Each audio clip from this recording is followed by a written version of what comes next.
Wibi, Ya, kalian udah pasti tahu kan kalau Kepulauan Seribu itu bagian dari Jakarta. ya. Apa yang lo bayangin pas pertama kali denger nama Kepulauan Seribu? Kalau buat gue udah pasti top of mind Ya. tentang Kepulauan Seribu ya tentang pulau-pulau di sekitarnya. Pulau-pulau kecil yang sering jadi tempat tujuan orang-orang liburan. Nah, kita coba gerak ke cerita dari wilayah terluar Jakarta dulu. Nah, cerita kali ini tuh datang dari salah satu pendengar kita yang namanya Dika. Jadi kejadian ini tuh terjadi di beberapa tahun ke belakang. Pas banget Kepulauan Seribu tuh beneran lagi naik-naiknya lah di sosmed. Mungkin bisa dibilang FOMO. Si Dika sama teman-teman kuliahnya ini tuh akhirnya kepengen juga tuh buat kesana. Tapi mereka nggak mau ngikutin rekomendasi dari sosial media. Karena ya udah pasti karena viral, jadi rame banget kan. Sampai pada akhirnya mereka nemulah salah satu pulau kecil di Kepulauan Seribu yang bisa dibilang beneran belum rame orang. Entah itu pengunjung atau bahkan penduduknya.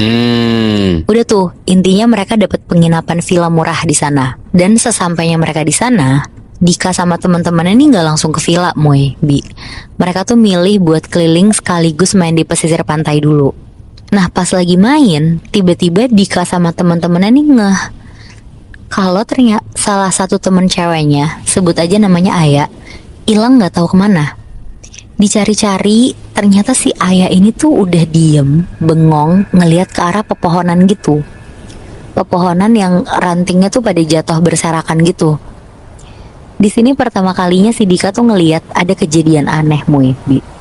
Katanya di bawah ranting-ranting pohon yang berserakan itu kelihatan ada banyak jejak kaki gitu. Bukan jejak sepatu, tapi ya beneran jejak kaki. Dan ukurannya tuh beda-beda. Terus bentuk telapak kakinya tuh juga beda-beda. Ada yang jarinya 5, ada yang telapaknya cuma setengah. Pokoknya banyak banget deh. Wah anjing. Sebenarnya di situ Dika kepo tuh buat cari tahu sampai masuk-masuk ke area pepohonan. Tapi si Aya ini tuh kelihatan kayak tegang gitu. Aya kayak nyuruh Dika sama teman-teman yang lain buat buru-buru balik ke penginapan aja buat istirahat tanpa ngasih tahu alasannya. Udah tuh, karena Aya beneran kelihatan takut, akhirnya Dika sama teman-temannya setuju lah buat OTW ke penginapan. Untungnya di hari pertama mereka nginep di villa ini gak ada kejadian apa-apa. Mereka beneran bisa full istirahat di situ. Ya paling Dika yang kebetulan dapat kamar di lantai 2 ujung tuh sesekali komplain lah kalau kamarnya tuh bau amis katanya. Besokannya sebenarnya perjalanan juga bisa dibilang lancar. Dari perjalanan hari itu ada satu hal yang diingat sama Dika. Katanya sesekali dia masih sering ngeliat jejak-jejak kaki random kemarin gitu di setiap tempat yang mereka datengin. Tapi anehnya jejak-jejak itu tuh makin lama makin ngedeket letaknya sama villa mereka nginep. Nah, di malam kedua mereka nginep, di sini nih, Dika ini tuh nyoba ceritain apa yang dia rasa aneh ke teman-temannya. Dari obrolan ini, akhirnya si Aya nih nyambungin cerita Dika karena kebetulan dia ini bisa dibilang indigo lah.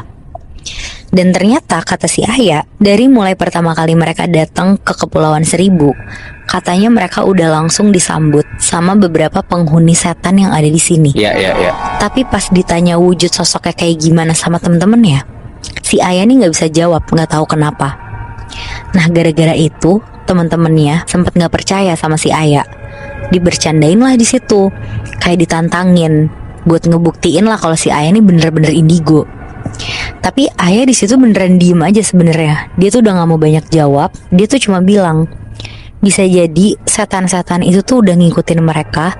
Apalagi pulaunya emang sepi dan nggak begitu berpenghuni.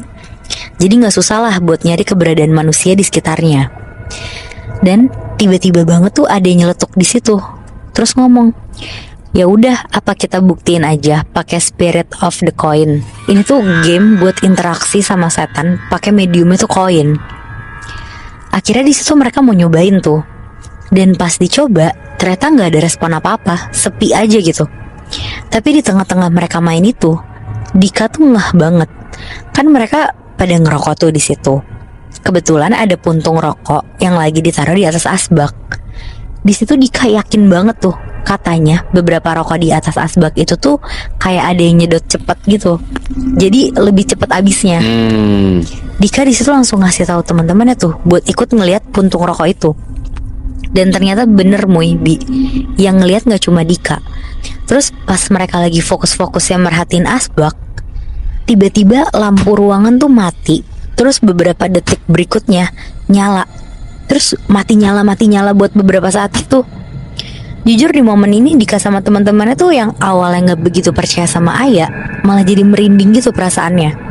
Sekarang anak-anak malah ada yang minta tolong si Aya ini buat sekalian ngecek keliling di penginapannya itu, buat nyari tahu lah bener ada yang ngikutin atau enggak. Di situ Aya mau-mau aja ngelakuinnya. Udah tuh, Aya keliling sendirian ke ruangan sama ke kamar-kamar di lantai 1. Bahkan sampai halaman belakang yang ada sumurnya juga katanya si Aya nih aman, gak ada apa-apa. Nah pas banget si Aya ini lagi naik ke lantai 2, gak lama tiba-tiba Aya ini langsung lari kenceng turun tangga. Di situ Aya cuma bilang, itu kamar yang di ujung ke arah balkon kamarnya siapa? Nah pas banget itu kan kamarnya Dika kan tadi. Kata si Aya, katanya sosok yang dia lihat pas pertama kali datang ke Kepulauan Seribu itu udah duduk anteng sambil ngayunin kakinya di atas lemari kamar Dika. Aduh. Sosoknya tuh perempuan, rambutnya tuh kaku, panjang banget selantai, kulitnya tuh keriput, hitam legam gitu. Terus kuku-kukunya panjang, sama dia tuh pakai gaun merah. Dan itu tuh kuntilanak merah, Muy. Wah anjir. Jadi sosok inilah yang bikin Aya nih gak berani ngejelasin wujudnya ke teman-temannya itu. Karena ya si Ayanya juga takut. Takutnya pas diceritain malah justru ngeganggu liburan mereka di sana kan. Ya.